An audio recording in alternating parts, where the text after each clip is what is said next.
करके अरे चुनरिया हो मई के बड़ा निकला गे चुनरिया हो मई के बड़ा निकला गे अवनवा हो मई के बड़ा निकला गे। बुलाया लेकिन आप सबके प्यार आशीर्वाद से ही बुलाया। अगर आप सब प्रदीप भैया को ना बुलाया तो हमको क्यों बुलाते? इसलिए इसमें आप सबका बहुत बड़ा प्यार आशीर्वाद है जो हम सभी कलाकार यहाँ छोटी सी टीम लेकर उपस्थित हुए हैं। तो बहुत बहुत धन्यवाद। एक बार जोरदार जयकारा हो जाए आप सबके बीच में।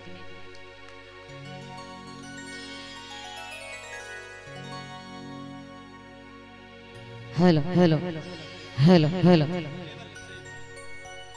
बोली शेरावाली मैया की क्या बात है, बोली विंध्यवासिनी मैया की, बोली गणेश भगवान की। अभी अभी हमारे पुष्पेंद्र भैया एक टोन दी है कि कौनो अकेली है बताओ तुम मोरी नंद। कितने लोग सुने इस गीत को? हाथ ऊपर करेंगे। क्या बात है, बहुत बहुत धन्यवाद। आप सबका प्यार आशीर्वाद स्नेह है जो YouTube पर अच्छा खासा नाम बनाए हैं, लेकिन उसमें हमारा कुछ नहीं है। आप सबका प्यार आशीर्वाद। दीदी देखे थे कब से मुस्कुराते हैं देख देख के। केहू दीदी फोटो तो खिंचाए, लेकिन केहू दीदी उधर से नमस्ते करते हैं। एक मानव की हमें कहीं ना कहीं से सब देखा थे जाना थे तब इतना खुश है ना आज। और ये हमारा सौभाग्य बा कि आप सबके बीच में आज गावे गुनगुनावे का मौका मिला बाटे। तो ये माता रानी के प्यार आशीर्वाद बाई जहाँ खींच के लिए ही वो हम सब भागा चला हो आई गीत के माध्यम से आप सबके बीच में। और कहे को हाल हाल में YouTube चैनल पे मंजू मोहनी ऑफिशियल पे गीत आए हुए, वो गीत के पहले सुनाओ के बाद बहुत सारा गीत आप सबके बीच में सुनाओ। और कहे बका कि चैतन्य निकला गए अरे कुआर निकला गए, चैतन्य निकला गए कुआर निकला गए, चैतन्य निकला गए कुआर निकला गए अवनवा हो मई के बड़ा निकला गए, अवनवा हो मई के बड़ा निकला गए, चैतन्य निकला गए कुआर निकला गए, चैतन्य निकला गए कुआर निकला गए अवनवा हो मई के बड़ा निकला गए, अवनवा हो मई के बड़ा निकला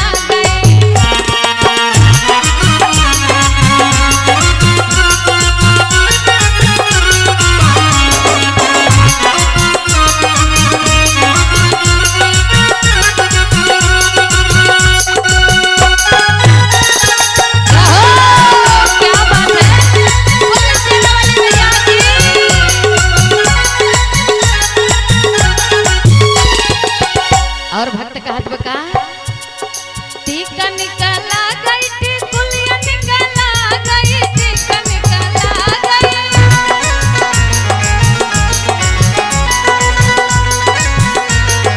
टीका निकला गई टिकुलिया निकला गई, टीका निकला गई टिकुलिया निकला गई अवनवा हो मई के बड़ा निकला गई, अनूरवा हो मई के बड़ा निकला गई।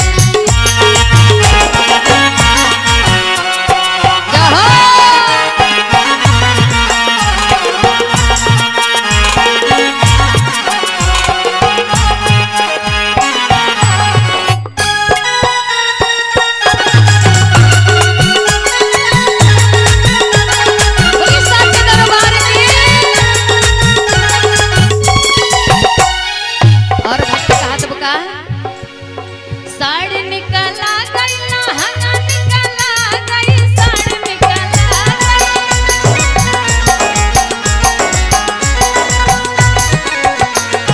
साड़ी निकला गई लहंगा निकला गई, साड़ी निकला गई लहंगा निकला गई। भैया हो अब ऐसे नहीं, दोनों हाथ पूरे लंबे लंबे ऊपर करके अरे चुनरिया हो मई के बड़ा निकला गए, चुनरिया हो मई के बड़ा निकला गए अवनवा हो मई के बड़ा निकला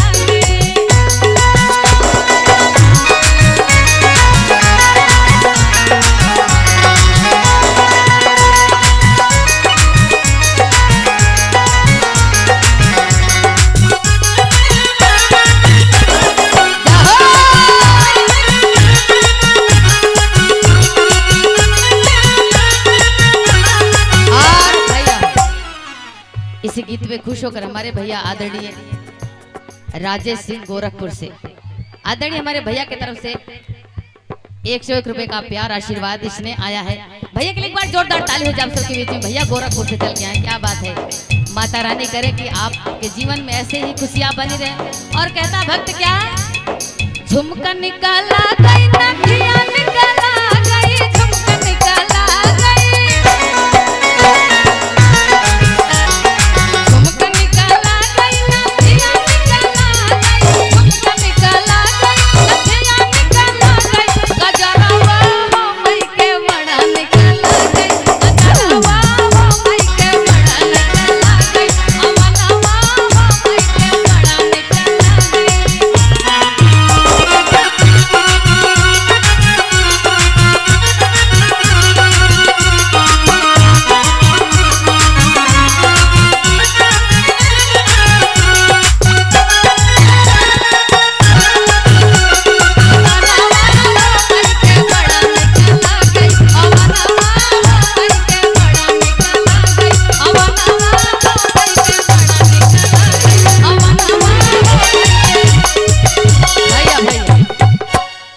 अरे हमारे भैया लोग पूरे एकदम भक्ति भाव में डूब चुके हैं, तो इनके लिए हम एक गीत सुनाएंगे। और इनके लिए कहना क्या कि बिंदिया चमकेला चम चम लीलार, अमन मोहत रउर सिंगार, कि बिंदिया चमकेला चम चम लीलार, अमन मोहत रउर सिंगार। ये भक्त पंडाल में जे 9 दिन माई के चरण टेकेला पूजा करेला, ई ड्रोन रोना का भैया, ड्रोन के चक्कर में बड़ी कबाहत फैलाए जान हम कलाकार में, बाकी कुछ ना हो। इस साल के नवरात्रि ऐसा बीत के ड्रोन ड्रोन ड्रोन ड्रोन सुनत ना कि काहे बताई, बड़ी खराब दुर्दशा ड्रोन का देश। कुछ ना, आप लोग भजन में ध्यान लगाइए। हाँ इधर देखिए, ड्रोन व्रोन जाने दीजिए, कुछ नहीं है। माई के चरण में जो 9 दिन माई के चरण टेका था, पूजा करा था, आरती करा था, ओकर सौभाग्य बहुत अच्छा बा। अगले जन्म में कोनो पुण्य कर्म कई कार्य कि माई के चरण में ही करे के सौभाग्य मिला बा। वही भाव से भक्ति भगत माई की मूर्ति निहारत बा, चेहरा निहारत और कहत बा कि बिंदिया चमकेला चम चम लीला, अमन मोहत रउर सिंगार। अरे हमारे भाई लोग ठुमका के साथ, आप लोग ताली के साथ, दोनों हाथ लंबे लंबे ऊपर करके कि सुनर लागे लुलल की चुनरिया मा, सुनर लागे लुलल की चुनरिया मा, सुनर लागे लुलल की चुनरिया मा, चुनरिया मा हो चुनरिया मा, चुनरिया मा हो चुनरिया मा, सुनर लागे लुलल की चुनरिया मा, लागे लुलल की चुनरिया मा, लागे लुलल की चुनरिया मा।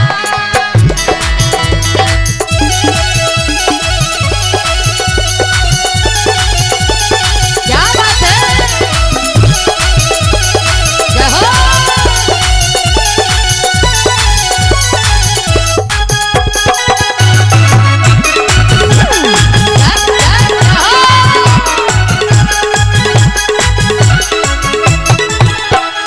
और भक्त कहत बा, माई से बतियावत बा कि गजबे दुर्गा रूप अवतार, अमाई पूजेला संसार, कि गजबे दुर्गा रूप अवतार, हे माई पूजेला संसार। और कहत बा कि मेला लागल बा जौनपुर नगरिया मा, मेला लागल बा जौनपुर नगरिया मा, मेला लागल बा जौनपुर नगरिया मा, नगरिया मा हो नगरिया मा, नगरिया मा हो नगरिया मा, मेला लागल बा जौनपुर नगरिया मा, मेला लागल बा जौनपुर नगरिया मा, सुनर लागल लुलल की चुनरिया मा।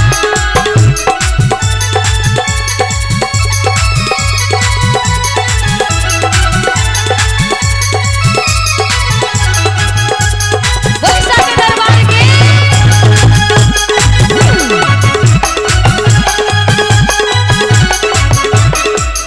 और माई से बतियात और का कहत बा, ये देखी माई के हाथ से 51 रुपये का प्यार आशीर्वाद माई के नाम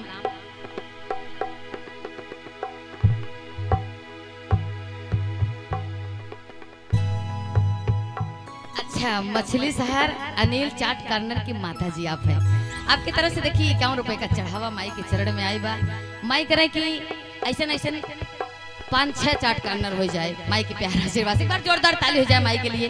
क्या बात है। और कहा तो भक्त कहा कि चंदन कुमकुम से भइला अलाल अढ़ौल चलला, कि चंदन कुमकुम से भइला अलाल अढ़ौल चलला।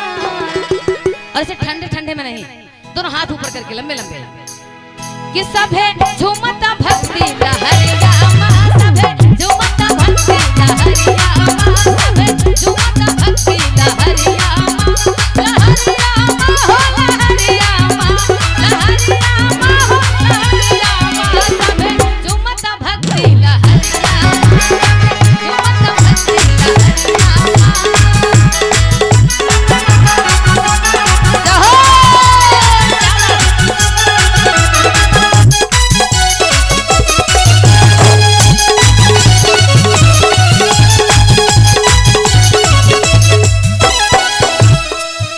पहले बताइए अच्छा लगा था कि नहीं? आपको अच्छा लगा था? कितने लोग अच्छा लग रहे हैं? हाथ ऊपर करेंगे सभी लोग।